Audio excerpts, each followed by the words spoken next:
Puedo aprender el... Sí, ya está grabando.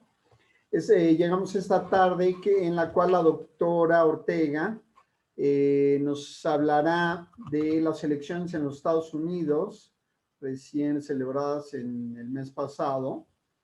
Y el año pasado nos hizo el favor de compartir con nosotros sobre el Brexit. Antes de empezar con la ponencia de la doctora Ortega, bueno, tenemos la buena noticia de que ya hay calendario de vacunación y como se había dicho, como nos habían informado, México adquirió 250,000 dosis de la vacuna de Pfizer BioNTech, que va a empezar en 2 semanas la vacunación para el sector salud. Y creo que en febrero ya les va a tocar vacunarse. Son dos dosis, con unos 20 y tantos días de diferencia para cada suministro. Y a mí me va a tocar hasta abril, a ustedes en febrero. Y otra cosa que más teníamos, me llegó un boletín de Polémica y Café, que yo no conocía. Resulta que si les llega un boletín de Polémica y Café con un logotipo diferente al nuestro, es de un sitio de internet y de una página de Facebook llamada Polémica y Café, que está hospedada en el servidor de WebStation One. Este servidor pertenece a Daniel Eisen o a Daniel e Isaac Eisen, los cuñados de Sammy Rubinstein. Entonces, no es nuestro sitio, no es nuestra página, no es de Facebook, no tiene que ver con nosotros, pero utilizaron el nombre y la imagen de Sammy Rubinstein, pero no es ni nuestro sitio, ni nuestra página de internet, ni de Facebook, ni nuestro boletín, por si se los llegan a enviar o se topan con ellos. Lili, ya llegó Lili, Julieta, Filip, ya llegó, Abraham, Jaime, bienvenidos. Al que no he visto es a Podolsky, anda por ahí. Jaime Podolsky todavía no lo veo.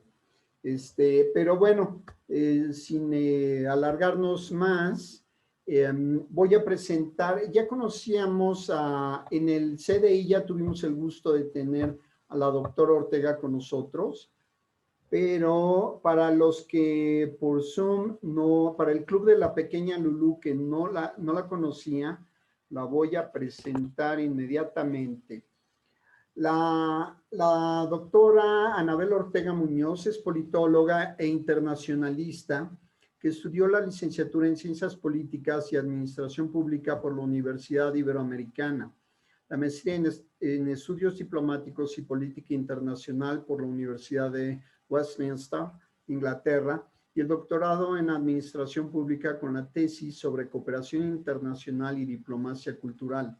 Es catedrática de la Universidad Iberoamericana en la materia de protocolo y negociación internacional y especialista en temas de política internacional, democracia y derechos humanos, gobiernos locales y prácticas parlamentarias.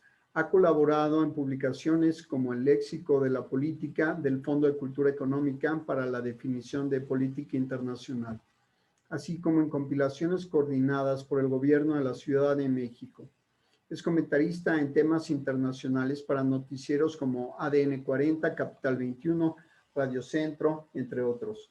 En el ámbito laboral se ha dedicado por más de 30 años a la administración pública en los diferentes niveles de gobierno federal, estatal y municipal, así como en representaciones diplomáticas. De la experiencia laboral destaca la perspectiva diplomática y de cooperación internacional para la procuración de fondos en proyectos turísticos y culturales. Actualmente colabora como asesora del secretario de Turismo de la Ciudad de México para temas internacionales y legislativos. Doctora Ortega, muchísimas gracias por estar esta tarde con nosotros. Te paso el micrófono ahora que ya entró Mardoqueo Y nada más, sí, ya lo activaste, ¿verdad? Muchísimas gracias, Anabel. Todo tuyo, te escuchamos. Pues muy bien, muchas gracias, muy buenas tardes. Gracias por la presentación y por permitirme compartir con ustedes un espacio. Esta última sesión del año debe ser muy importante para todos y de un año difícil, un año muy extraño, en el que todos estamos compartiendo nuevas experiencias y retos muy importantes desde todos los ámbitos, desde luego. Entonces, para mí es un honor que haya sido la última. Espero que pronto en enero tengan más ponentes de igual importancia y de nivel como los que invita Morris y que, bueno, pues hoy me honra mucho. Vamos a tratar un tema en el cual me voy a permitir compartir una pantalla para que tengamos un poquito de guión en nuestra conversación. En esta ocasión vamos a hablar, sí, de las elecciones en Estados Unidos, porque ahora todos somos ya especialistas prácticamente en eso, pero yo voy a abordarlo de una forma un poquito distinta. Entonces voy a permitir compartir esto. Y vamos a abordar nuestra conversación. Permítanme para quitar este. Muy bien. Vamos a abordar las elecciones de los Estados Unidos 2020 y las implicaciones geopolíticas y geoeconómicas en era COVID. Muy importante enmarcar nuestra conversación en esta era tan compleja para el mundo global. Obviamente hay demasiada información y sé que todos han estado siguiendo las noticias. La experiencia que tuve anterior con ustedes fue de gran aprendizaje también para mí, porque ustedes comparten mucho de su sabiduría y de su conocimiento. Y además son ustedes quienes quizá han vivido muchas más etapas del mundo en el que estamos y de todo lo que hoy reflexionamos y de lo que yo aprendo en libros, que ustedes quizá también son portadores de grandes experiencias. Y es por ello que, hablando con Morris, decidimos tener una visión un poquito distinta el día de hoy para que se complete quizá en enero con otra gran especialista como Raquel Saed, colega de la universidad, para que ustedes pues se formen su criterio, tengan más elementos de análisis y que podamos entender qué está pasando con este mundo, ¿verdad? Entonces, decidimos con Morris que yo iba a dar esta visión de lo que han sido las elecciones de los Estados Unidos, actores e implicaciones geopolíticas y geoeconómicas. Elegí esta imagen, fíjense qué imagen tan interesante. Cuando hablamos de lo geopolítico, hablamos de las regiones del mundo y la geoeconomía, estamos hablando de un mundo global, totalmente dinamizado y totalmente entrelazado con todo lo que ello involucra y todo lo que puede significar en el medio de una pandemia. Entonces, yo voy a utilizar estos enfoques de análisis y los pongo así en estas vías del tren que permanentemente intersectan, pero que hoy más, porque todo el mundo, literal, estamos esperando ver la luz al final. Y ahí tenemos una lucecita. Y parece que hoy, como nos dice Morris, hoy hay luces, hay vacuna. Hoy inició en Gran Bretaña, ¿verdad? Tenemos la primera vacuna. Y bueno, también ya hay reflexiones sobre esto. Vamos a verlo a lo largo de la conversación. Pero elegí esta imagen para que vayamos nosotros construyendo nuestra conversación en estos ejes, de lo que estoy segura ustedes mucho tendrán que aportar. Para hablar de las elecciones en los Estados Unidos en el 2020 y yo inicio también, como en otros cursos con los alumnos, con esta reflexión, ¿no? Hablamos de la política en el medio de la tragedia de salud. Cuando es para mí, y lo digo cada clase, para mí es tan impresionante podernos ubicar en el análisis político cuando sabemos que hay grandes situaciones y de personas, porque los números que se dan cada día son de personas. Entonces, vemos ahora que el mundo, en esta situación tan extraña de revisar la política con todo lo que vivimos, vemos que Estados Unidos se convierte en el foco de la atención de propios y extraños, quizá como nunca antes. Y para entender estas elecciones, a mí me gustaría que entendiéramos, y seguramente todos saben mucho de Estados Unidos, quizás más que yo, pero que entendamos la composición geográfica y la vocación por Estado. Estamos hablando de una nación que es dentro de las tres primeras potencias del mundo, de este mundo multipolar, que cuenta con 50 estados que tienen vocación económica, política y social distinta, y que tienen un referente a nivel de tratados y de relación con todo el mundo, con rutas comerciales y con todo lo que significa la gran riqueza de esta nación tan poderosa. Cuando hablo del mundo tripolar, estoy hablando de China, Rusia y Estados Unidos. Hemos estado a lo largo de la última década, por lo pronto, las últimas 2 o 3 décadas del siglo pasado hablando del mundo bipolar, y empezamos el siglo XXI hablando del desorden internacional o el nuevo orden internacional, para entender que hoy ya no es un mundo bipolar, pero sí multipolar por regiones tan importantes como la Unión Europea, o quizá hoy más claro que nunca, un mundo tripolar en donde las hegemonías están viendo y dictando muchos de sus formas de pensamiento y de sus propuestas económicas a lo largo del mundo. Entonces, para entender por qué hoy hablamos del mundo tripolar y por qué las elecciones de Estados Unidos han sido tan importantes, es porque es uno de estos hegemones en los que tenemos que estar inmersos todos. No se diga, desde luego, si hablamos como mexicanos, ¿verdad? Somos vecinos de este gran país que está enfrentando retos también muy importantes. Para ubicarnos en el contexto de las elecciones, de los que todos, como les digo, ya somos prácticamente especialistas, me permití presentar en esta gráfica el cronograma. Este cronograma que seguramente vemos en los diarios, pero que para nuestra conversación ayuda mucho en términos de saber en qué etapa estamos. Como ustedes saben, estamos en el 8 de diciembre, en donde los estados toman sus decisiones finales de cualquier controversia sobre nombramientos de electores y todo esto que hablamos del Consejo Electoral, ¿verdad? De qué es quiénes son los que van a votar. Ya una vez que se hace el voto universal, el voto popular, pasarían a los votos de los consejeros electorales que se reúnen este 14 de diciembre. Y en este 14 de diciembre votan por presidente y por vicepresidente. Un sistema electoral que hay que decirlo, data del siglo XIX.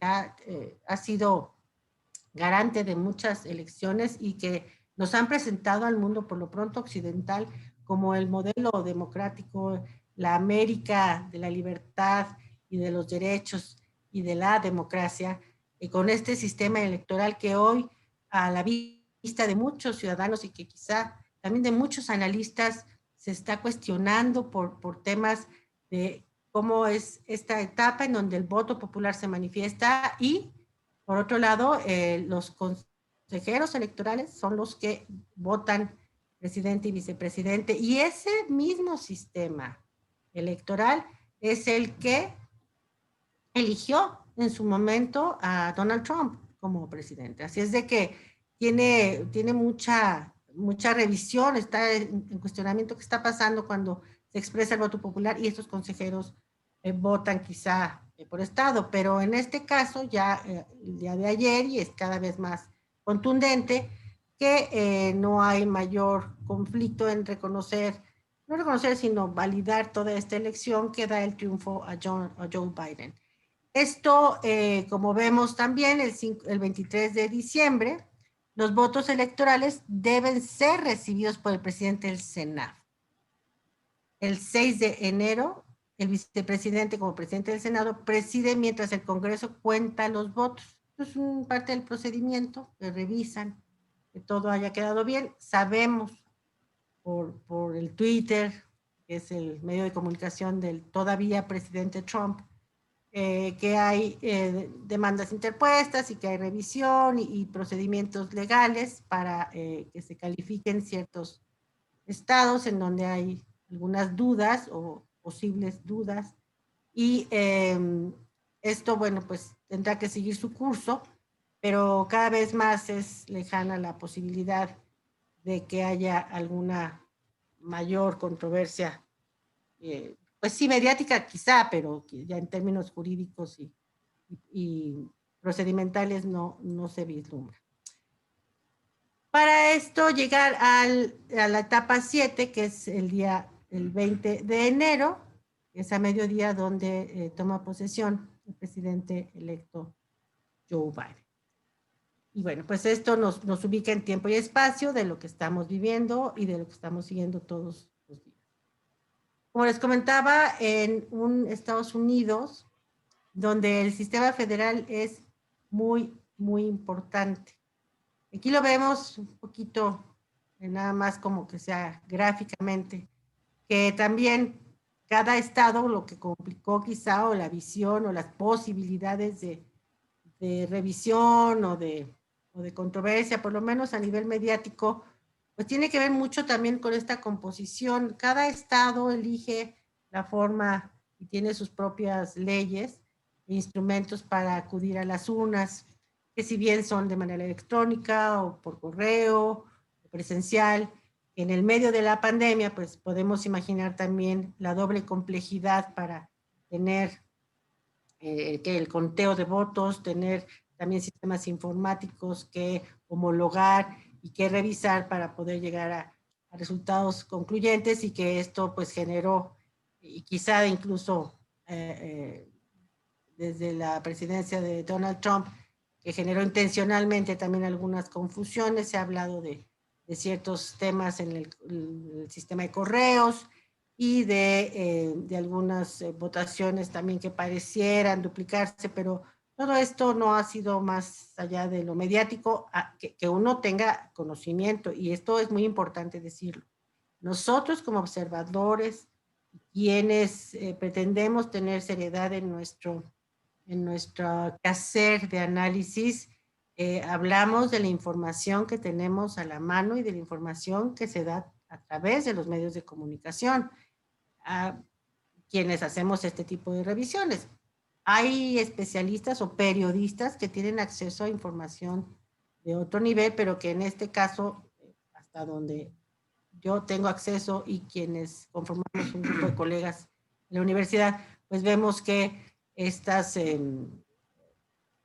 diferencias o irregularidades no han sido del todo contundentes para hablar de fraude, a menos de que algún tribunal así lo decida con las pruebas o evidencias que se tengan presentadas. Pero sí es importante decir que es un sistema federal donde, y conocemos el espíritu federalista de los Estados Unidos, tiene cada estado su lógica, tiene su electorado. Hay un sinfín de estudios que hablan de si votan más las mujeres, los hombres, por raza, por actividad económica, etcétera. Hay muchísimo que revisar, y quienes son especialistas en esto de las encuestas tendrán también información muy interesante que compartir con ustedes, quizá en otro momento, quien inviten, pero sí es importante decir que es una nación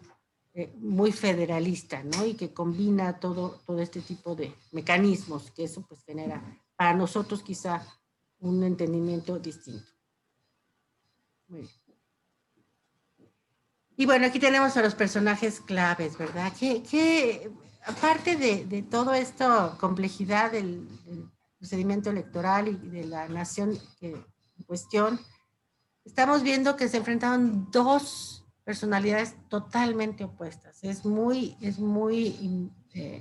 distinto cuando en otras elecciones se ha tenido que decidir entre republicanos o demócratas, que tenían que ver más allá de las personalidades o liderazgos, pues un poco la ideología y las propuestas, pero en esta elección en particular se enfrentaron dos estilos totalmente distintos, y no solo dos estilos, también dos visiones del mundo. Esto sí hay que decirlo, porque más allá de las filias o fobias que tenga uno con el actual presidente Trump, es muy importante señalar que es una visión que por lo menos comparte 70 millones del electorado norteamericano. Es una visión un poco proteccionista, hablan de nacionalista, pero es soberanista, también es uno de los términos que hoy día se están acuñando en materia de ciencia política y de relaciones internacionales para entender cómo ven algunos líderes, populistas o no, de derecha o de izquierda, cómo ven el mundo, cómo tienen esta visión geopolítica, geoestratégica, ya sea globalista, que es una de las vertientes más conocidas, o estas que están siendo hoy día muy interesantes, que les llaman soberanistas algunos autores, y que se pueden ver incluso en liderazgos como el de Vladimir Putin o Xi Jinping, o dicen también por ahí que Boris Johnson, que tiene mucho que ver con esta también salida de la Unión Europea, con el Brexit, y de un empresario controvertido, Donald Trump, siempre en los medios, siendo presidente, pues con una actuación a nivel global muy cuestionada, disruptiva, por decirlo de alguna manera, pero también que representa a un electorado, a una buena parte del electorado, en donde hablaba quizá por intereses económicos muy importantes y por el despegar niveles económicos, y creo que no lo hacía mal, así fue para algunos norteamericanos y las cifras lo demuestran también, y con valores muy conservadores. Hablaba de decir let's make America great again, y esto de ir al referente cultural, a lo que más los identifica como nación, esta identidad de los blancos, de aquellos también que sienten que después de 8 años de tener un presidente de color, no era necesariamente lo que deseaban, y se identificaron también con un presidente precisamente como Donald Trump. Y se ha dicho mucho de sus nexos con el Ku Klux Klan, se ha dicho mucho de ese odio por los mexicanos, por los latinos, por lo que nos ha juzgado tanto en discursos muy lamentables.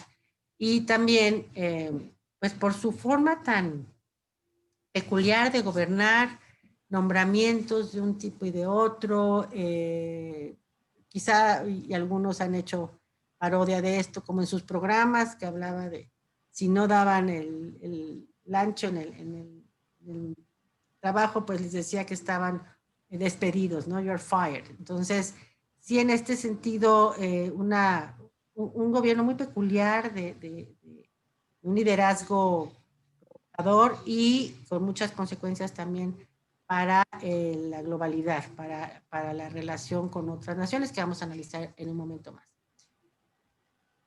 Y se enfrentó a Joe Biden, candidato demócrata, el candidato que hay que decir reunía para muchos elementos quizá de cohesión. Recordemos que las elecciones internas de los demócratas tuvieron hasta 12 candidatos, me parece, no sé si 14, pero 12 por lo menos yo recuerdo, que tenían que compitieron para ser candidato por el Partido Demócrata, y que los unía pues el voto anti-Trump, por si suena familiar por aquí en este país.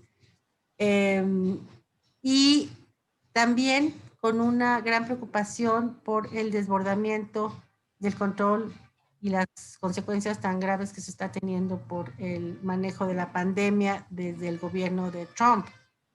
Entonces Joe Biden llega como este personaje que puede ser el que genere la unión de estos diferentes grupos de demócratas, unos más de a la izquierda, otros moderados, pero que definitivamente se unieron para sacar al presidente Trump de la Casa Blanca y generar una serie de propuestas, un corte más liberal, más de centro izquierda, pero que sabemos que va a ser un poquito difícil ahora que analicemos la agenda de Biden, de poder llevar a cabo en su totalidad. Algunos autores y más disruptivos y analistas dicen que en realidad las elecciones fueron de Trump versus Trump. Y es posible. Es posible, a veces incluso decían asesores que lo que mejor podía hacer Biden era no hablar, porque seguramente lo que hiciera Donald Trump iba a ser lo que le iba a quitar las posibilidades de triunfo. Y así, pues, se enfrentaron y como todos sabemos, con resultados cada vez más contundentes, pero que también nos llevan a votaciones del Congreso. Fíjense, es muy importante porque si bien es un sistema presidencialista norteamericano, también es un sistema que tiene pesos y contrapesos. Y en este sentido, el Congreso es uno de los grandes actores que también son parte de las elecciones del 2020 y que tienen un peso muy, muy importante para poder llevar a cabo cualquier programa o propuesta de gobierno. Como ustedes seguramente han leído, no solo el voto popular, que si bien la diferencia son 6 millones de votos, estamos hablando de un país dividido. Y esto es un claro reflejo en el Congreso. Vemos en esta gráfica estos escaños, como tenemos en el Senado 53 republicanos que confirmaron, hay que decirlo, confirmaron su escaño, vaya, su número de proporción en el Senado.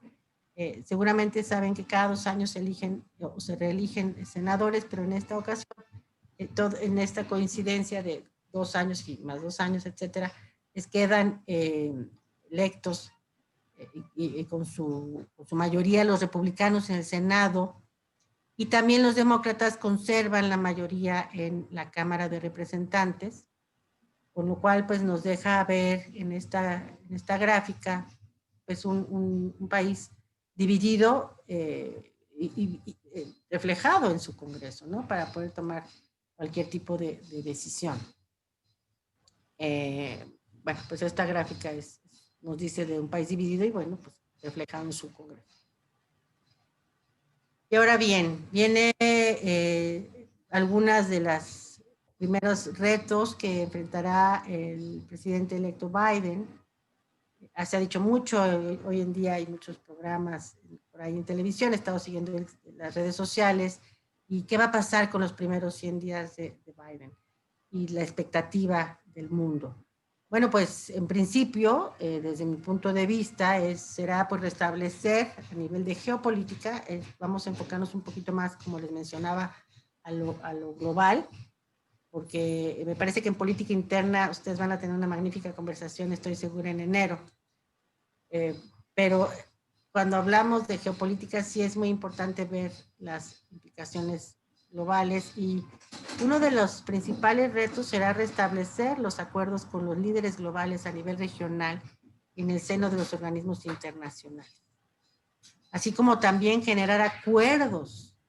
Fíjense que esto es muy importante, generar los acuerdos necesarios en el Congreso para poder revisar un paquete financiero y otras reformas planteadas como la de migración o la de salud del Obamacare, y frenar el nivel de contagio a través de medidas coercitivas y uso de mascarillas, etc.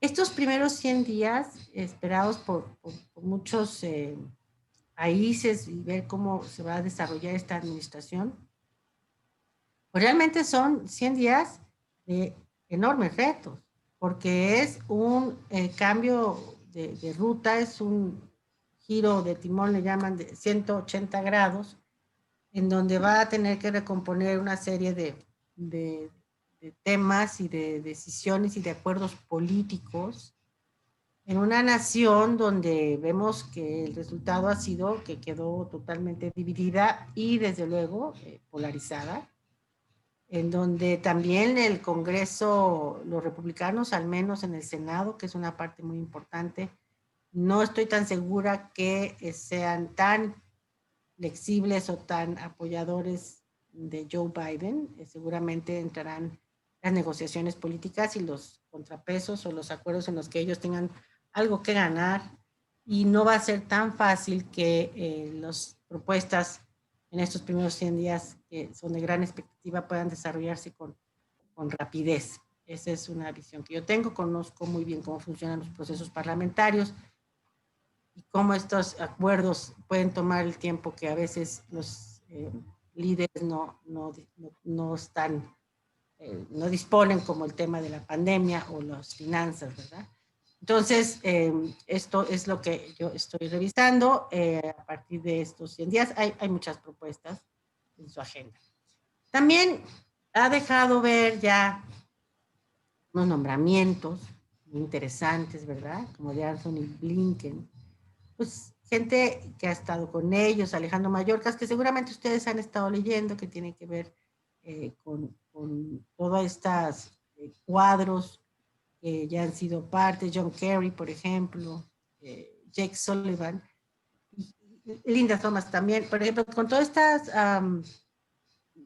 caras ya conocidas, especialistas, gente con experiencia en la gestión pública, que seguramente tendrán mucho que aportar y que para muchos países es de gran seguridad que haya este tipo de gestión, mayor experiencia, y que desde luego serán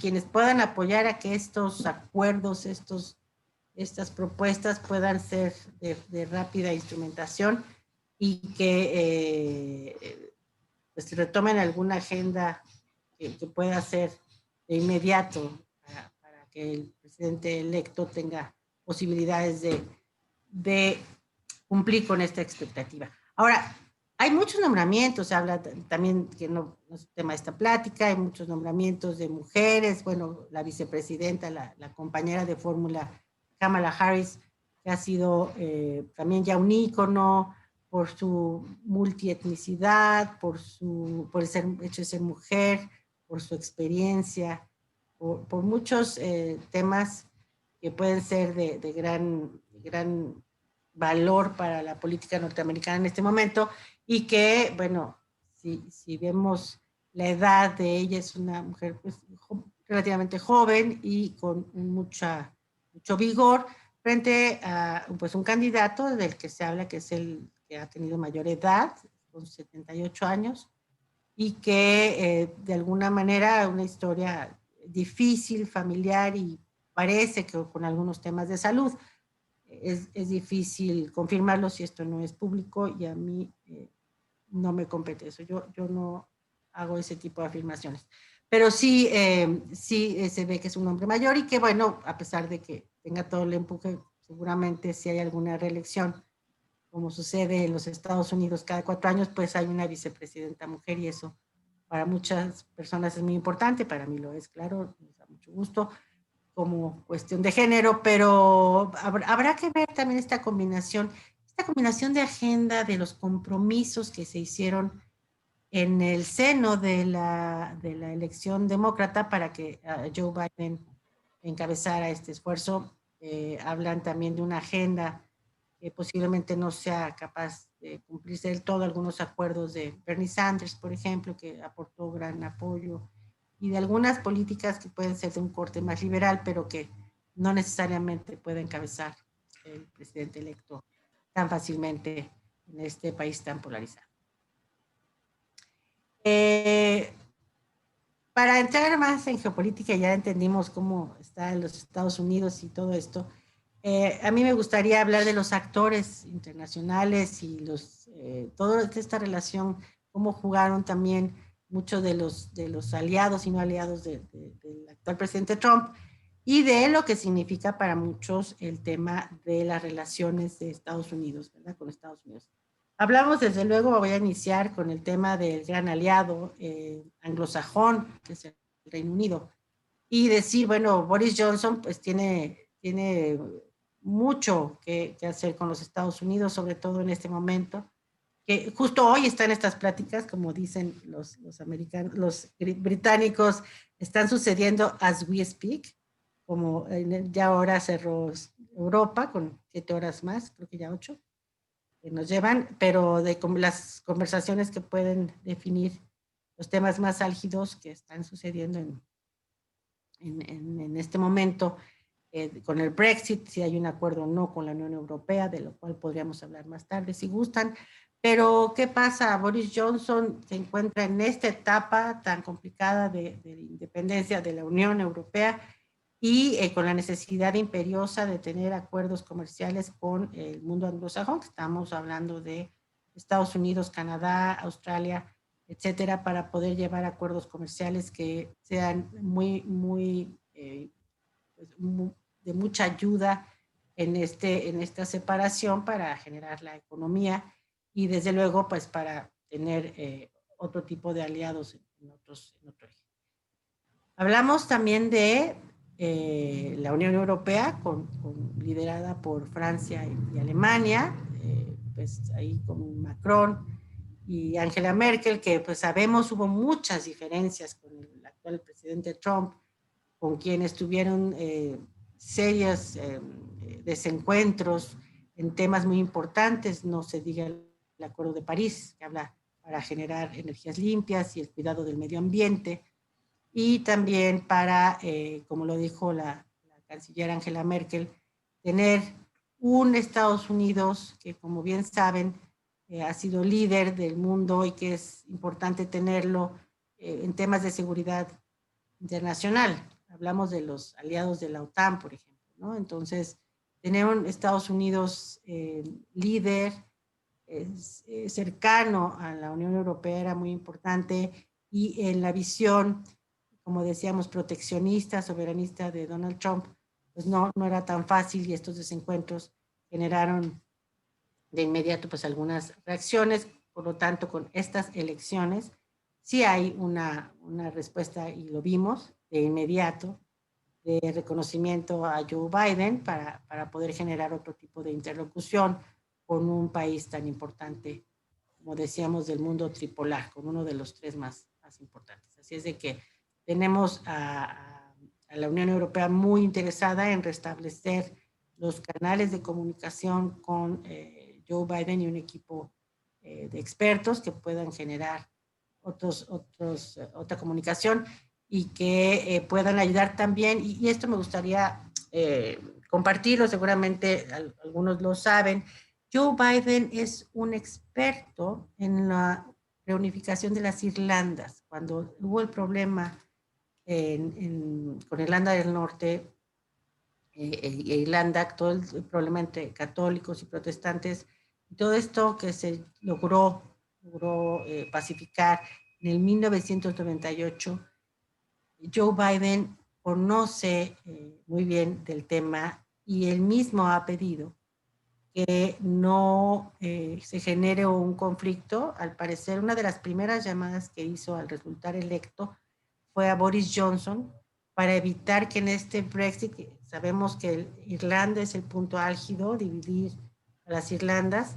Joe Biden ha pedido a Boris Johnson que en este tema tan sensible no genere esta desestabilización en las Irlandas, por ejemplo, y es un interlocutor importante, y puede serlo para el diálogo que sucede hoy y mañana entre la Unión Europea y el Reino Unido por el tema de Irlanda, prácticamente. Entonces, Joe Biden es un conocedor en este sentido, y imagino yo que para tanto Angela Merkel como Macron es importante la interlocución del presidente electo en este tema, y evitar una ruptura tan dramática que puede estar sucediendo próximamente, y bueno, habrá que revisar este tema.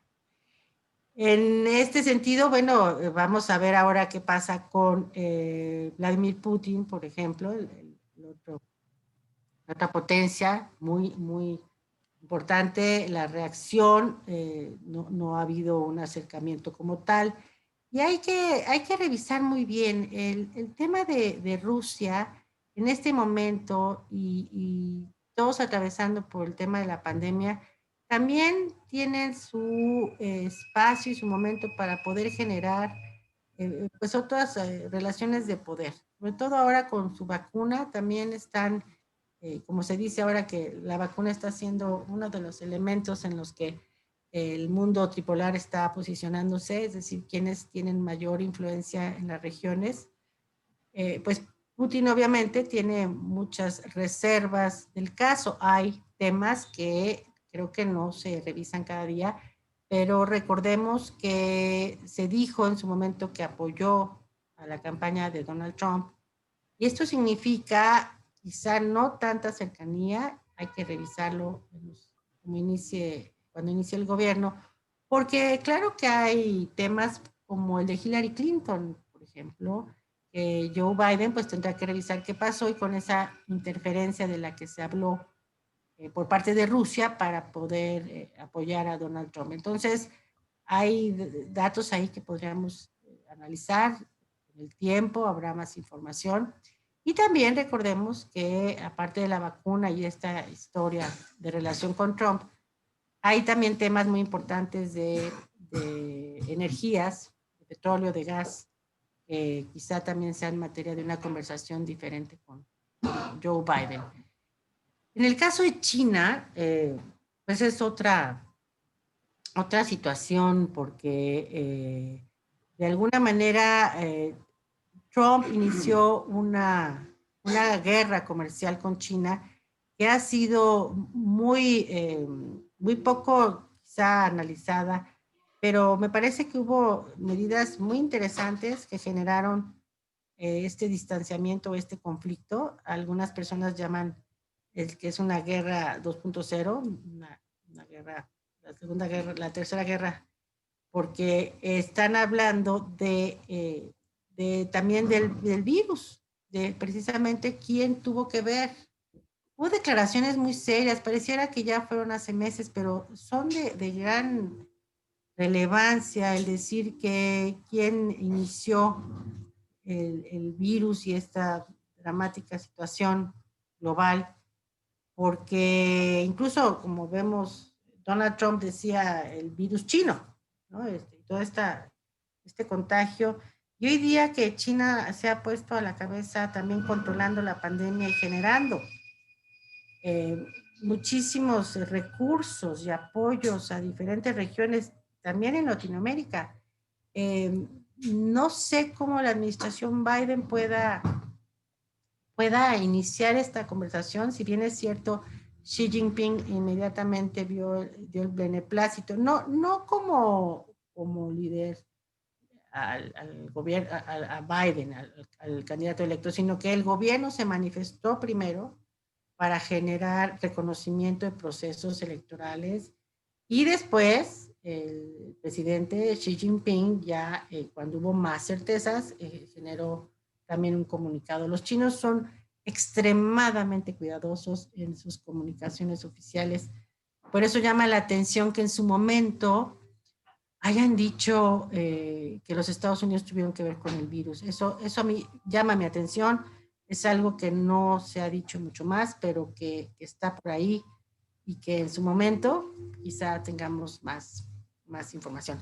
Pero bueno, China también no solo ha sido la otra hegemonía tan importante en esta etapa, sino que ha sido también quien más hasta ahora ha generado riqueza. Su Producto Interno Bruto ha subido impresionantemente y su nivel de competencia en telecomunicaciones, en tecnología y en comercio, pues es un gran rival de los Estados Unidos. Es, como yo les digo a mis alumnos, están viviendo en la era de China por todo lo que ellos han generado en los últimos 40 años y por esta innovación tecnológica que tienen y toda esta influencia a nivel regional.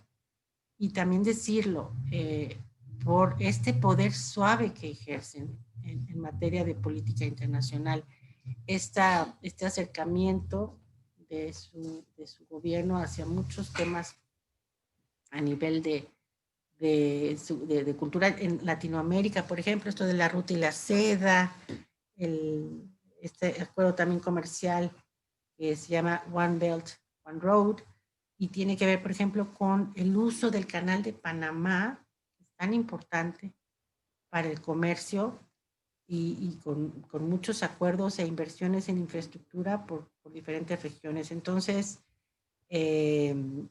bueno, no hablemos de la cuestión tecnológica con Huawei, toda esta guerra que se gestó, que declaró el presidente Trump hacia China por no permitir el ingreso y competencia de este dispositivo a nivel occidental. Entonces, no he visto el presidente Biden posturas así muy concretas sobre China, pero por ejemplo, hoy China prohíbe, y esto de la guerra comercial son pequeñeces que dicen mucho, prohíbe la aplicación de TripAdvisor, que tiene que ver con cuestiones de carácter, de información hasta cultural que no son propias para los chinos, por ejemplo.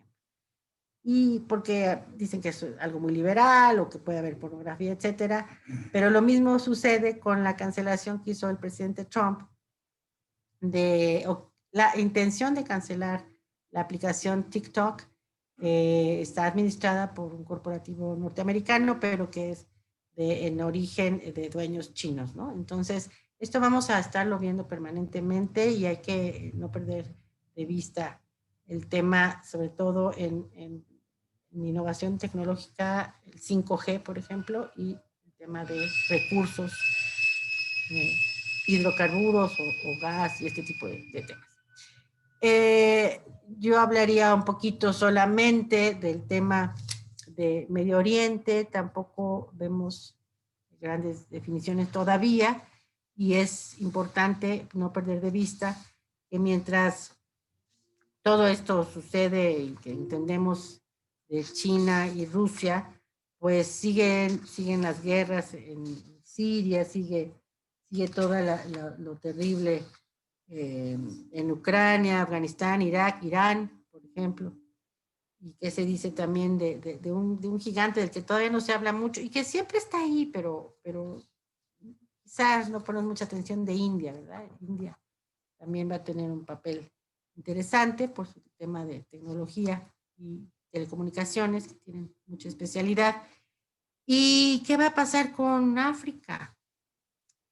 Si bien todo el mundo está esperando el nuevo liderazgo de Joe Biden, pues también hay que ver en el continente africano con temas tan dolorosos por este nivel de desigualdad en medio de la pandemia, que lo hace todavía más crudo. Y finalmente hablaríamos pues el Tratado de Libre Comercio, el TEMEC o el USMCA que firmamos con los Estados Unidos y Canadá, donde pues también muy importante Canadá hoy en esta materia para nosotros. Es un acuerdo comercial que no es una integración como la de la Unión Europea, pero que tiene mucho significado. Recordemos que esta propuesta de tratado de libre comercio está diseñada antes de Trump, se empezó a gestar por los demócratas y esto tiene una culminación en la era Trump. Incluso recordemos que decía que no lo iba a firmar, que el Tratado de Libre Comercio solo había beneficiado a México, etcétera, etcétera, y que tiene esta culminación en la era Trump, pero que sí ha sido parte del acuerdo de los demócratas con el gobierno de México y Canadá, y que el hecho de, yo veo preocupación cuando vemos cuadros tan experimentados por parte de Joe Biden y preocupación en el sentido de que pues son tan experimentados que efectivamente podemos ver una interpretación muy puntual de lo que significa el Tratado de Libre Comercio y de lo que esto significa para México. Esta revisión del tema laboral, de las mejores condiciones para trabajadores, de la libertad sindical, del no permitir quizá importación de vehículos que no sean de Norteamérica, quizá no, hay una cláusula por ahí de no poder hacer tratos en ciertos sectores con China, etcétera. Pues un grupo de expertos seguramente sí sabe lo que tenemos que hacer en México. Entonces, habría que ver cómo se generan estas relaciones y desde luego con Canadá. Sabemos del tema de Canadá y el tema minero, que también ha sido un tema complicado. y decir también qué visión tiene Joe Biden para Latinoamérica. No es, sabemos durante la administración de Barack Obama el nivel de trato también, y bueno, y en el pasado como senador, el Joe Biden también quien apoyó la guerra de las Malvinas, por ejemplo, ¿no? Entonces, son temas que para Latinoamérica, y desde mi punto de vista como especialista, tienen solo matices. La política exterior de los Estados Unidos hacia Latinoamérica tiene un diseño de mediano plazo, solo hay matices. Entonces, yo veo de repente un desbordado optimismo, porque está Biden electo, pero no necesariamente significa un cambio drástico para México y Latinoamérica. Significa, sí, un liderazgo más, pues más predecible, quizá más institucional, no tan de Twitter o de cambio de jugadas, pero sí un liderazgo que va a atender la agenda política y la agenda de política exterior hacia Latinoamérica como ha sido en mucho tiempo. Entonces, hay que ser muy cautos en esta revisión porque no necesariamente las cosas cambian tan dramáticamente, y como hablábamos de un Congreso tan dividido, no necesariamente las promesas o las propuestas de Joe Biden vayan a ser de inmediato aprobadas como temas migratorios. Ahora, es posible que también un mensaje de carácter político abra las puertas para más migraciones. ¿Serán estas bienvenidas? ¿Serán estas parte de sí la agenda real de este nuevo gobierno en plena pandemia? O la pandemia puede ser incluso motivo para no recibir a nadie más. No sabemos. Y no sabemos porque en los primeros 100 días se va a ver estas medidas que les digo yo coercitivas para poder controlar justo en enero, en la época de frío y de posibles aplicación de vacunas y este orden que debe tener los gobiernos. No sabemos exactamente cuál va a ser esta propuesta, o quizá, y hay que decirlo, cuando están en campaña hay siempre promesas. No necesariamente todas se pueden aplicar de inmediato, pero sí tiene que ver con que la política para Latinoamérica está diseñada de muchas maneras y no es necesariamente cambios de 180 grados, hay que revisar. Adicionalmente a esto, yo solo compartiría pues otra reflexión del cambio de gobierno, si estarían de vuelta al multilateralismo. Hay posiciones interesantes de las que el presidente Trump tuvo en su administración, porque si bien es cierto, también los organismos multilaterales han estado en cuestionamiento por este nivel tan fuerte de burocracia, por no generar soluciones prontas, expeditas a conflictos internacionales. Y, por ejemplo, decía que las Naciones Unidas no servían para nada y que le costaban mucho a los Estados Unidos, o lo mismo que pues lo vimos y todos en la prensa, que la Organización Mundial de la Salud estaba a favor de China y que, bueno, tiene un socio, lo cual suena rarísimo, ¿verdad? Un socio muy importante, un contribuyente que es Bill Gates, por ejemplo, que es privado. Y todas estas cuestiones que en su forma disruptiva o cuestionamientos que hizo, me parece que sin tener la seriedad de la expresión, sí me parece que puede ser una reflexión para ver qué están haciendo los organismos internacionales en todas las soluciones de los conflictos en un mundo tan complejo, tan global, pero que requiere de soluciones muy prontas, y que esto hoy lo ha puesto más al descubierto, ¿no? Frente a una pandemia en la que si no hay acuerdos globales, pues ya vimos también lo que está sucediendo. El tema también del comercio, de la Organización Internacional del Trabajo, de la Organización Mundial del Turismo, etcétera. Si hay una vuelta al multilateralismo, Joe Biden es uno de los convencidos del mundo multilateral, pero también supongo que en su rescate del alma de América será también el rescate del liderazgo acción como superpotencia. Comparto solo ya para concluir, es un tema de todo lo que se va a enfrentar, la academia, la comunidad científica, la sociedad civil, las ONGs. ¿Cómo hacer esta relación en esta coalición del Partido Demócrata? ¿Cómo se van a reflejar ante medios de comunicación? Toda esta infodemia que hoy hay, las grandes ganancias también de las empresas, cómo se están moviendo varios temas durante la pandemia, cuál va a ser la influencia de las farmacéuticas, por ejemplo, el poder empresarial y actores transnacionales que tienen que ver también con el mundo de China y con algunos temas con Rusia y de la presión que pueden ejercer al presidente electo. Y dejaría por último así los movimientos sociales, los referentes culturales que están ahí de una Unión Americana que poco reflexionamos sobre los retos en lo social que viven la desigualdad, también hay pobreza y también hay muchos temas que no han resuelto. Pareciera, cuando yo empecé a estudiar ciencias políticas, decían que quizá veríamos el fin del imperio norteamericano y no estoy tan segura que sea hoy mismo, pero creo que estamos viendo retos que apuntan hacia ello. Y pues mis conclusiones serían que este ejercicio democrático nacional, el impacto global por ser una de las potencias tripolares, y de que son las elecciones más observadas, globalistas versus soberanistas. En la era global todos los actores económicos tienen influencia. Agradezco mucho la oportunidad de compartir estas reflexiones y si hay comentarios o dudas, estoy a sus órdenes. Muchas gracias. Gracias, Anabel. Vamos a empezar con preguntas y comentarios.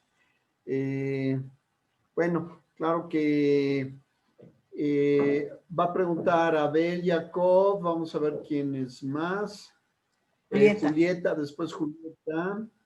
Ok, pero como siempre, ahí te va una pregunta. La primera pregunta, hasta donde tengo entendido, la gran mayoría de las demandas que trató de interponer Trump en la elección, prácticamente, salvo 2 o 3, todas las demás no fueron aceptadas en la corte. ¿Estoy en lo correcto? Sí. Sí, así es. No ha habido una solución como tal. Sin embargo, están interponiendo otras. Y eso es donde yo digo que recordemos que tienen que llevar todos los votos al Senado también para revisar la última. Son como parte del proceso. Abel, adelante, te escuchamos. Abel, gracias. En mi opinión, la pregunta más importante ahorita, lo que va a afectar todos los temas que tú abarcaste, tanto nacionales como internacionales, depende de un factor, en mi opinión, el más importante. ¿Cuál va a ser, un segundo? Era una pregunta prohibida. No, se me hace muy importante esto. Lo más importante es lo que yo le llamo la cultura política de Estados Unidos. ¿A qué me refiero? ¿A qué nivel de credibilidad va a tener el país Estados Unidos, que en mi opinión todavía no es tripolar el mundo, es todavía uno,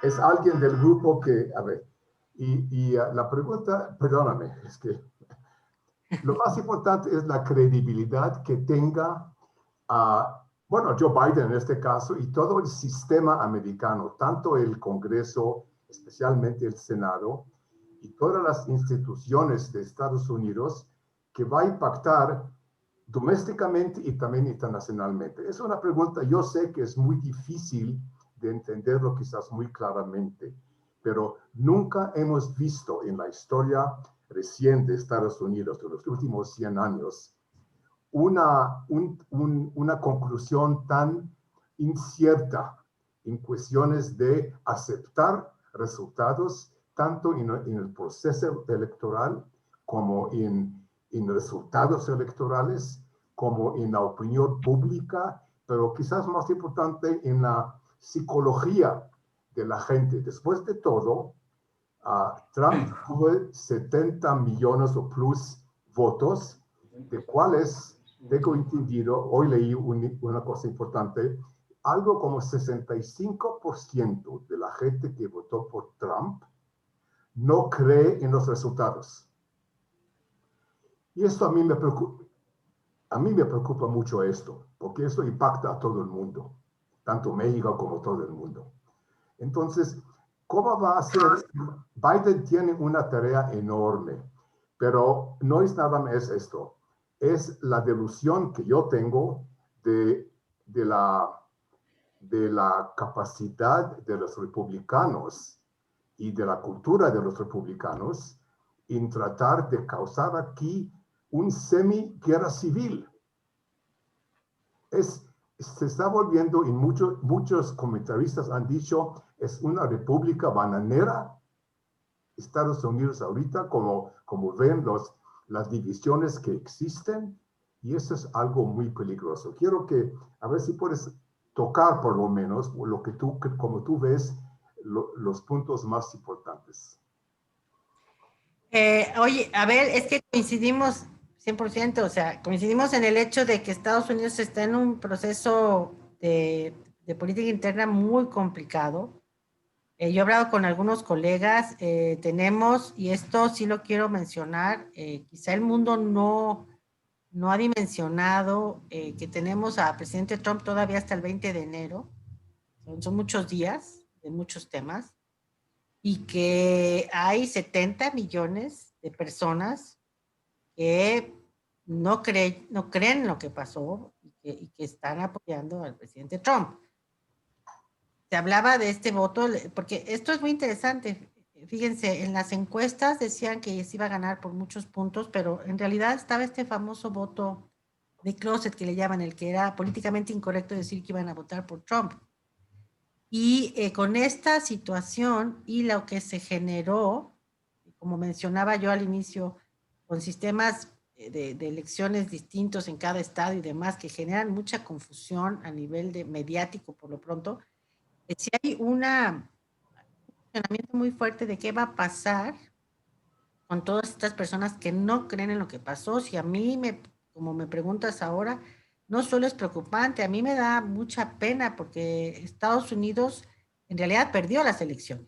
No es que perdió Trump, se perdió su calidad moral de la democracia, ¿no? Perdió con un sistema electoral que perdón, pues data del siglo XIX y que no necesariamente ha dado los resultados que los norteamericanos requerían en este momento, y que sí creo yo que hay un problema de racismo terrible. Si pudiéramos revisar más a fondo, no lo he hecho al día de hoy, pero ¿qué impacto tuvo el hecho de haber tenido a Barack Obama durante 8 años?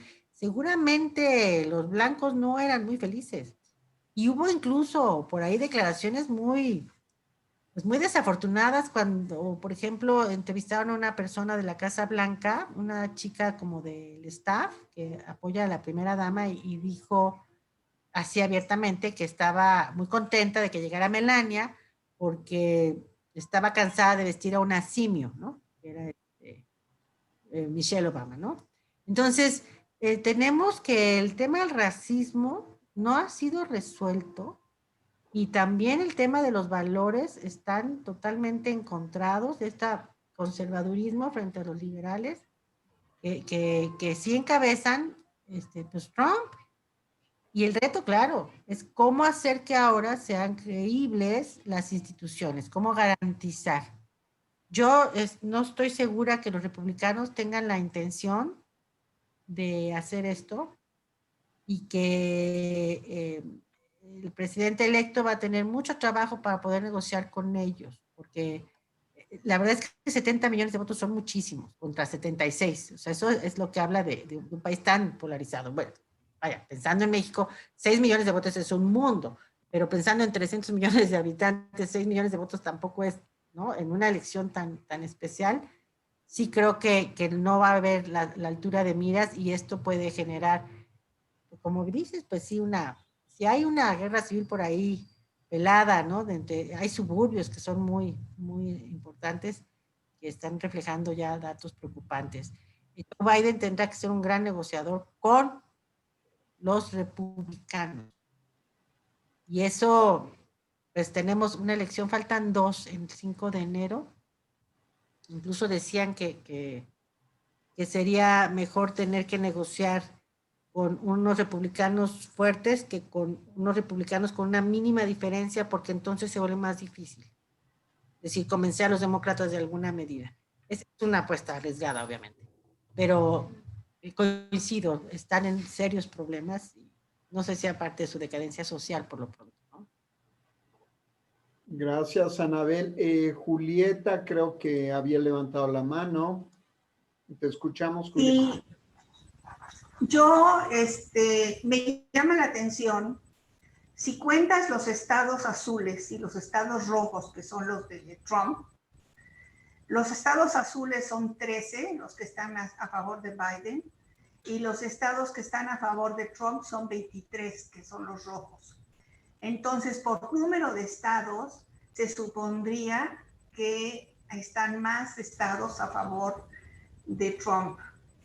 Por otro lado, me preocupa la relación de Biden con Obama en relación también con Israel, porque cuando salió Trump se unió con Israel y se unió con Rusia, y con ISIS acabaron en 15 días. Pero el que estaba protegiendo a ISIS era Obama, al menos eso fue la información que a mí me llegó. Entonces, va a tener tiempo Biden y va a tener posibilidades de continuar la extraordinaria labor que estaba haciendo Trump en Israel y al mismo tiempo evitar una guerra civil en Estados Unidos, porque sí tiene mitad del país en contra y mitad del país a favor. Entonces, no sé, son cosas que desde que están las elecciones a mí me tienen muy preocupada. Perdóname, a lo mejor te estoy metiendo en... No, yo es que coincido también con ustedes en ese sentido. O sea, si vemos el nivel de conflicto generado por los demócratas y el generado por Trump, generaron más conflicto los demócratas. Es increíble. O sea, el tema de Trump, y esto yo de verdad lo menciono mucho con los alumnos, para hacer análisis hay que perder la emoción. Puede caer bien o mal, pero hay que entender que en realidad representaba mucho los intereses americanos, a su estilo, y que para el mundo global y los liderazgos occidentales no les convenía quizá, o el decir las cosas con la claridad, perdón, pero el decir es que la Unión, Naciones Unidas me cuesta mucho dinero y no nos apoya, pues en el fondo también tenía cierta razón. Y en temas como este que mencionas de Israel, fíjate que sí, hay una preocupación ahí de la zona, porque como yo lo mencioné, yo no veo claridad en el posicionamiento en Medio Oriente de este nuevo equipo. Claro, es pronto, pero no la veo. Y cuando tú dices si habrá tiempo, mi lectura es que no hay tiempo. La Unión Americana va a enfrentarse, por lo menos el primer trimestre, a serios problemas con la toma de posición, con el país dividido, con la pandemia y con la crisis económica que esto está implicando, porque como les decía, tienen que negociar un paquete financiero de ayuda. El otro día leí, el lunes, me parece, que en el sector turismo hay el 9.4 millones de empleos perdidos. 9.4 millones en la Unión Americana. Entonces, ¿qué significa? ¿Cuántas empresas, incluso hablan también de empresas, le llaman zombies?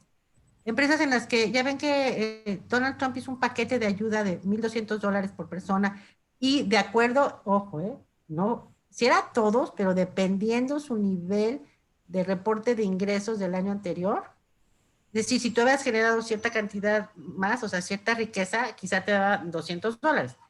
Pero si habías generado poca riqueza, digo, promedio, como un trabajador promedio, te daban tus $1,200. Y lo mismo apoyos a empresas que quizá no necesariamente vayan a abrir de nuevo. Y estas empresas les llaman zombies, o sea, van a estar siendo financiadas, pero no necesariamente productivas. Muertas pero vivas. Ajá, eso significa negociar un paquete financiero, quizá medidas coercitivas, y lo vimos. La Unión Americana no acepta ese tipo son muy libertarios. Entonces, el hecho de decir, va a ser una medida positiva, el uso de mascarillas, pues yo no estoy tan segura que todo el mundo le haga caso y vengan manifestaciones. Vimos lo que pasó, este movimiento en Europa tan fuerte que hemos visto y la represión que tuvo que hacer Alemania en la puerta de Brandenburgo por este movimiento libertario de no usar cubrebocas, hubo manifestaciones y hubo serios problemas de violencia.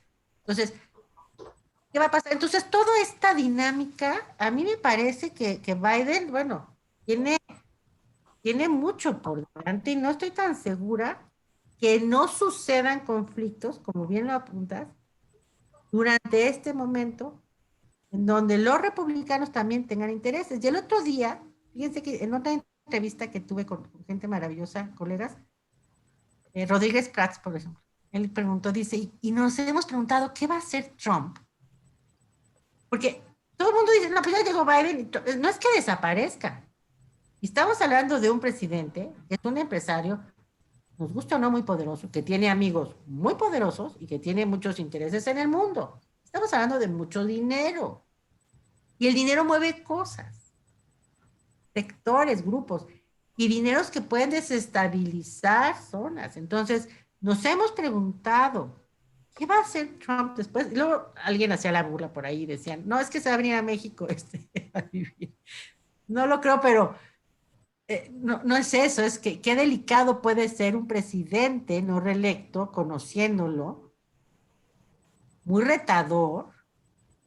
No sé si han tenido la oportunidad de leer The Art of the Deal de Donald Trump, que es habría que leerlo, yo lo leí pues cuando salió y porque doy las clases, pero para entender la dinámica de cómo funciona. Entonces, no sabemos si hay una preocupación y yo no veo un pronunciamiento como tal, bien lo señalas, Julieta, del Medio Oriente.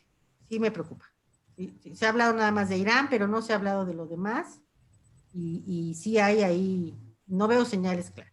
Y si tú compartiste esa información, puede ser incluso. Gracias, Julieta. Una pregunta para, Gracias. ya sea, no estrictamente para la doctora Ortega, puede ser, la puedes tomar tú, Anabel, o Abel, o Rubén Sagui. Bueno, por un lado, yo creo que la OTAN, que China, que París van a dormir más tranquilos ahorita con Biden que con el gobierno de Trump que va a salir en el 20 de enero. Pero, ¿qué va a pasar con el tratado nuclear con Irán? ¿Biden lo va a retomar en los términos de su expresidente? ¿O van a mantener las sanciones contra Irán? ¿Quién quiere responder esta pregunta? Abel levantó la mano, Abel. Abel, sí. Hay una cosa que Biden tiene que tener mucho cuidado, y esto no aparecer que es una copia de Obama. Entonces va a tener que traer cosas similar, pero también con nuevas ideas, nuevas tangentes que van a impactar sobre las soluciones. Hablemos de Irán, hablemos de Israel, hablemos de relación con China y con Rusia no hablamos de un tratado muy importante, en mi opinión, del Pacífico, que Trump, la primera cosa que hizo cuando entró, salió de este tratado. Lo que era una defensa, básicamente, un poco anti-China. Era el mejor instrumento para anti-China, y Trump salió de esto. La razón, motivo, nunca se habló, nunca se analizó, un error fatal. Pero Biden tiene que tener cuidado en venir con ideas frescas, que no sea... es lo mismo que tu predecesor de Obama. Entonces, por ejemplo, con Israel, digo, eso es mi favorito de todos modos, pero muy difícil. Netanyahu, ahorita el sistema político israelí, en mi opinión, perdió un factor importante porque Netanyahu, un político muy astuto, hizo un error fatal, que es identificarse casi completamente con un lado, con los republicanos nada más, con muy pocas relaciones con los demócratas. Y ¿sabes qué? En política hay memoria, la memoria impacta mucho cómo te vas a actuar en el futuro inmediato. Entonces, hay cosas aquí que Biden y la gente de Biden que van a tener que luchar para que sea algo distinto de lo que era Obama. Gracias, Abel. No sé si Sagi tiene una pregunta o comentario. Sí, Rubén Kadima. Bueno, gracias por la conferencia, es muy interesante y muy buena, pero yo creo que refiriéndonos a Biden, sabemos que el Partido Demócrata hoy día tampoco es homogéneo, es un partido que tiene su lado izquierdo, como Bernie Sanders, etcétera, y tenemos gente que son arabistas o musulmanes, etcétera, por otro lado. Entonces, creo que la respuesta de la pregunta de Abel va a depender de qué grupo de los demócratas va a influir más en Biden. Sabemos que Biden es el centro, va a tener de ser equitativo, etcétera, pero yo creo que depende mucho de la presión que va a sufrir él de las diferentes fracciones del Partido Demócrata. Gracias, Rubén. Perdón, Maurice, es justamente lo que les hablaba de esto que están viendo varios analistas que hasta prefieren, por esta división, estos grupos y esta presión de una agenda de extremos y ponerla en el medio, que preferirían que quedara una mayoría republicana con los 2 senadores que faltan para negociar solo con los republicanos. Porque si quedan como iguales, tienes que negociar con republicanos y con todos los grupos de los demócratas. Así es. Entonces, en el momento, y claro que es una apuesta arriesgada, o sea, pareciera que decir, yo prefiero tener una mayoría opositora porque me entiendo con uno y no me tengo que entender con tantos. Es interesante. A mí me parece que en términos de consenso sería, pues sí, a nivel de política, más fácil. Gracias, Anabel. Yo creo que si le leo la mente a Philip, algo quiere decir y no lo ha dicho. A ver, Philip. Te escuchamos. Yo te conozco, Philip. Hay que prender tu micrófono. Sigue apagado. Sí, A ver si yo lo puedo ya poner aquí. Listo. Ya estamos, pues para no hablar de lo dicho, felicidades nuevamente a Abel por la interesante conferencia.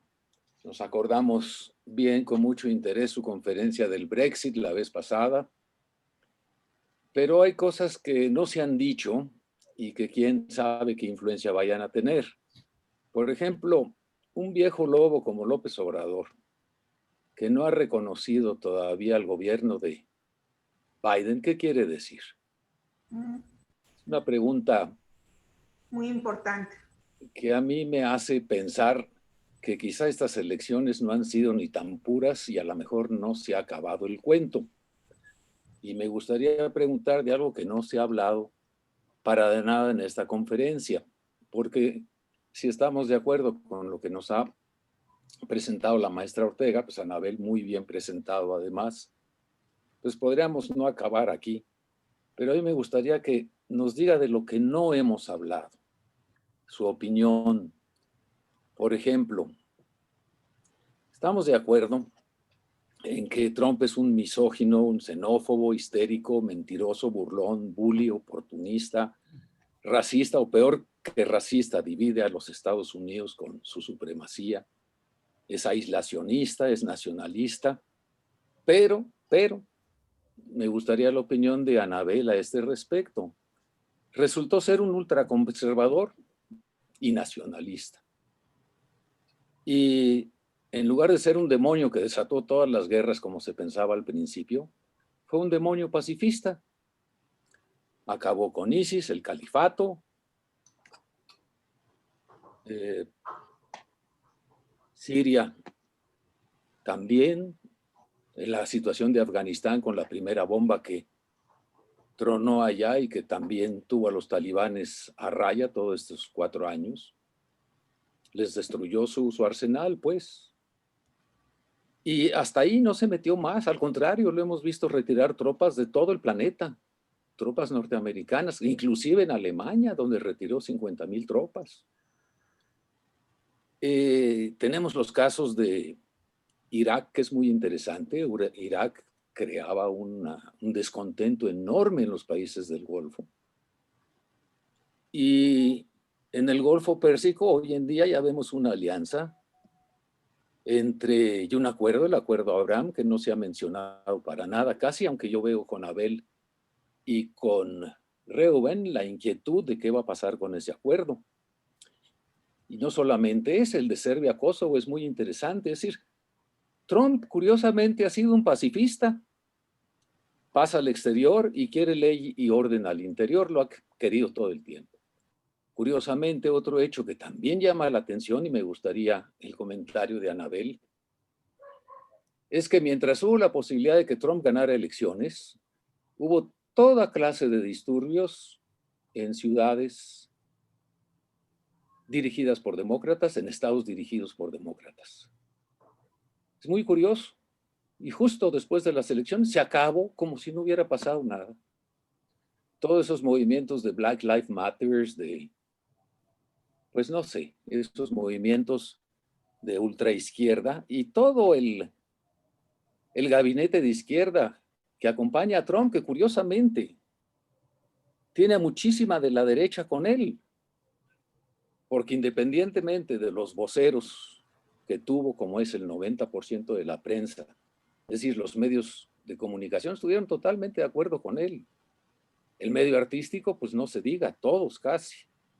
Los intelectuales, las universidades que dependen tanto de los dineros de diversas fundaciones, que si no las tendrían fundaciones supuestamente de izquierda.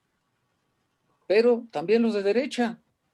Silicon Valley lo apoyó de una forma increíble, al punto de suspender las comunicaciones en Facebook, en Twitter, de cantidad de gente que apoyaban a Trump. A Trump mismo le cortaron la comunicación. ¿Por qué? Porque los tenía amenazados y lo hizo además, ya les quita, no me recuerdo la ley, el número, pero les quita su estatus de que no pueden ser demandados como cualquier empresa, porque ahora sí los considera ya no diseminadores de información, sino han tomado opinión. Entonces, al ser líderes de opinión, pues son sujetos de ser demandados como cualquier empresa. Entonces, todos ellos han estado contra Trump, de derecha, Soros, ni se diga, Bloomberg, banqueros, muy, muy importante, banca Rothschild inclusive, han dado dinero y mucho a la campaña de Biden. Y para mí todos estos socialistas, pues como les decimos, ¿no? Socialistas violinistas, porque toman el violín con la mano izquierda, pero lo tocan con la derecha. Y yo mucho me temo que toda esta gente en el proyecto de Biden les va a tener que pagar con muchos favores y muchas prebendas económicas a toda esta gente. Y finalmente, ¿qué piensas de la situación pues, de la elección en sí? A mí yo tengo la impresión que se chamaquearon a Trump, al más puro estilo priista, con tácticas de firmas falsas, carrusel, relleno de urnas, votan los muertos, y en el etcétera, por ejemplo, podría estar el asunto tan pendiente de Dominion, de las firmas electrónicas. Entonces, ahí, ¿qué piensas, Anabel, que va a hacer Sidney Powell? Porque esta chica no es chica fácil, ¿eh? Ella defendió al general Michael Flynn, y bien, lo hizo bastante bien. Y ella era la abogada de Enron, porque Enron fue una tontería lo que les pasó realmente. Bueno, Entonces, ¿qué es lo que piensas de esto? Y está todo el movimiento de Rudy Giuliani por el otro lado, en que estaban buscando por vía legal anular las elecciones. Entonces, siento haberme demorado tanto. Gracias. Philip, como siempre, tu última participación es la que más me pone a reflexionar. No que todas no hayan sido tan interesantes, pero como aquí abarcaste incluso todo lo que políticamente no se dice, como me recuerdo ahora cuando estuvimos en lo del Brexit. Bueno, sí es cierto que el presidente, ha notado las preguntas, sí es cierto que el presidente López Obrador es un hombre muy informado. Sí es cierto que también lo es un aliado como Brasil, que él declaró públicamente. A mí me quedé impresionada el lunes, o el domingo, declaró públicamente que hubo fraude en los Estados Unidos. Estamos hablando de un primer mandatario, no, como insisto, no si me cae bien Bolsonaro, si estoy de acuerdo, no, es el presidente de Brasil. Y un Vladimir Putin que no se pronuncia, ¿no? Entonces, hay tres economías muy importantes, países muy importantes que además hablemos también, esto hay que decirlo, tres países que tenemos un tema de petróleo, y gas. Entonces, no estamos hablando con países, y perdón, bueno, pues no es Guatemala, ¿verdad? O no estamos hablando de Colombia, que tiene acuerdos, ¿no? De otra índole. Estamos hablando de tres países muy importantes por recursos naturales de varios tipos y de materias primas muy importantes. Y también no han dicho mucho. Sí es cierto que llama la atención todos estos juicios. Yo personalmente sí creo que hay un desaseo en las elecciones. No puedo afirmar que haya sido a propósito, pero sí el desaseo simplemente por la pandemia. Es decir, que si uno es un voto en correo, que si otro es un voto electrónico, que si otro es un listado que quizá no estaba actualizado. Entonces hay un desaseo que pasa por tener pues 50 sistemas distintos, solo por comparar. Tenemos aquí en México 32 sistemas de salud. Entonces ponnos de acuerdo para que atiendan la pandemia, ¿verdad? Entonces aquí hay que se organizan. Eso, para mí sí hay un desaseo que genera duda. Y también sí estoy convencida, y sí lo puedo decir, porque hay información de la que uno sí ya tiene, pues que efectivamente estos movimientos y estos capitales como de Soros o de Rothschild, que es estos financieristas, pues tienen muchos intereses que jugar y que financian muchos de los grupos que desestabilizan en Estados Unidos y en el mundo. Recordemos cuando empezaron las famosas migraciones aquí en México y de repente